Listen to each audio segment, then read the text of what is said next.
ജീവിതത്തിൽ രണ്ട് നിയമങ്ങൾ പാലിക്കുക. ഒന്ന്, ആരോടും എല്ലാം പറയരുത്. രണ്ട്, ഒന്നാമത്തേത് പറഞ്ഞത് ഒരിക്കലും മറക്കരുത്. മനസാക്ഷിക്ക് നിരക്കാത്തതൊന്നും ചെയ്തിട്ടില്ലെന്നും ഉത്തമ ബോധ്യമുണ്ടെങ്കിൽ മറ്റുള്ളവരുടെ ശത്രുത ഗൗനിക്കേണ്ടതില്ല. എല്ലാവരെയും തൃപ്തിപ്പെടുത്തി ജീവിക്കാൻ ആർക്കും കഴിയില്ല. നിങ്ങളുടെ വാക്കുകൾ ശ്രദ്ധിക്കുക. ഒരിക്കൽ പറഞ്ഞാൽ കേൾക്കുന്നവർക്ക് ക്ഷമിക്കാൻ മാത്രമേ കഴിയൂ, മറക്കാൻ കഴിയില്ല.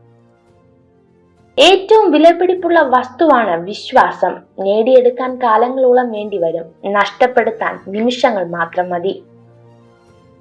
നിങ്ങൾ ചിന്തിക്കുന്ന കാര്യങ്ങൾ നിങ്ങളുടെ മനസ്സിന്റെ ഗുണനിലവാരത്തെ നിർണയിക്കുന്നു. നിങ്ങളുടെ മനസ്സാണ് നിങ്ങളുടെ ചിന്തകൾക്ക് നിറം പകരുന്നത്. എത്ര കാലത്തെ പരിചയമുണ്ട് എന്നതിലല്ല കാര്യം, എത്രത്തോളം പരസ്പരം മനസ്സിലാക്കാൻ കഴിഞ്ഞു എന്നതാണ് പ്രധാനം. കോപം, പശ്ചാത്താപം, വേവലാതി, പക എന്നിവയിൽ നിങ്ങളുടെ സമയം പാഴാക്കരുത്. ജീവിതം വളരെ ചെറുതാണ്. അസന്തുഷ്ടനായി ജീവിക്കരുത്. പുതിയ ജീവിതാനുഭവങ്ങളിലേക്ക് നീങ്ങുക. പഴയകാല അനുഭവങ്ങൾ ഓരോന്നും പാഠങ്ങളാണ്. അവയിൽ തന്നെ മനസ്സിനെ തങ്ങി നിൽക്കാൻ അനുവദിക്കരുത്.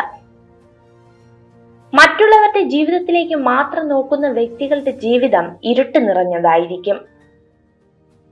സാഹചര്യങ്ങൾ ഏറ്റവും മികച്ചതാകുന്നത് വരെ കാത്തിരിക്കരുത്. ഇപ്പോൾ തന്നെ തുടങ്ങുക. സാഹചര്യങ്ങൾ കാലക്രമേണ മികച്ചതായി തീരുന്നതാണ്.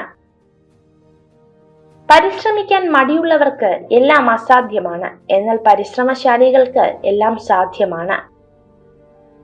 ആരുമില്ലാതിരുന്നാലും നമുക്ക് കൂട്ടായി നാം തന്നെയാണ് ഉണ്ടാവുക എന്നോർമ്മ വേണം. നമ്മുടെ സ്വപ്നങ്ങളും ഇഷ്ടങ്ങളും അറിഞ്ഞ് ജീവിതത്തെ ആഘോഷമാക്കി മാറ്റുക. വിശ്വാസം എന്നത് ഊതി വിയർപ്പിച്ച ബലൂൺ പോലെയാണ്. ഏത് നിമിഷം വേണമെങ്കിലും അത് പൊട്ടിത്തകരാം. പരസ്പരമുള്ള യാഥാർത്ഥ്യ ബോധമാണ് ബന്ധങ്ങൾക്കിടയിൽ അഭികാമ്യം. സ്വയം കണ്ടെത്തുക. ഇല്ലെങ്കിൽ നിങ്ങളെ കണ്ടെത്താൻ ഇതുവരെ സ്വയം കണ്ടിട്ടില്ലാത്ത ആളുകളുടെ അഭിപ്രായങ്ങൾ സ്വീകരിക്കേണ്ടി വരും. സ്വയം ജീവിക്കാൻ പഠിക്കുക. ഇല്ലെങ്കിൽ എപ്പോൾ വേണമെങ്കിലും നിങ്ങളെ ഉപേക്ഷിക്കാൻ തയ്യാറായവരെ ആശ്രയിച്ച് അവസാനം ജീവിക്കാൻ മറന്നു പോകും. സമ്പത്തിന്റെ പേരിലോ സൗന്ദര്യത്തിന്റെ പേരിലോ മറ്റെന്തെങ്കിലും കാരണങ്ങൾ പറഞ്ഞോ നമ്മളെ തരം താഴ്ത്തുന്നവരുമായുള്ള സൗഹൃദം ഒഴിവാക്കുക. വാക്കുകൾ സ്വതന്ത്രമാണ്. നിങ്ങൾ അവയെ എങ്ങനെ ഉപയോഗിക്കുന്നു എന്നതാണ് പ്രധാനം. ജ്ഞാനിയായ മനുഷ്യൻ തനിക്കുണ്ടാകുന്ന വേദനകളെ സഹിക്കുന്നു, അംഗീകരിക്കുന്നു. എന്നാൽ ഒരിക്കലും അതിനെ ഭയന്ന് പിന്മാറുന്നില്ല.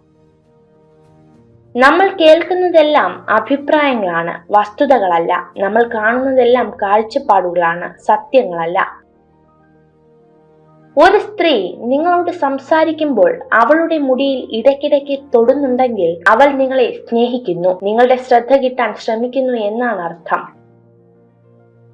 ചെറിയ ചെറിയ കാര്യങ്ങൾക്ക് പെട്ടെന്ന് ദേഷ്യപ്പെടുന്നവർ ഉള്ളിന്റെ ഉള്ളിൽ സ്നേഹം കൊതിക്കുന്നവരാണ്. നിങ്ങൾ ഈ വീഡിയോ കണ്ടതിന് നന്ദി.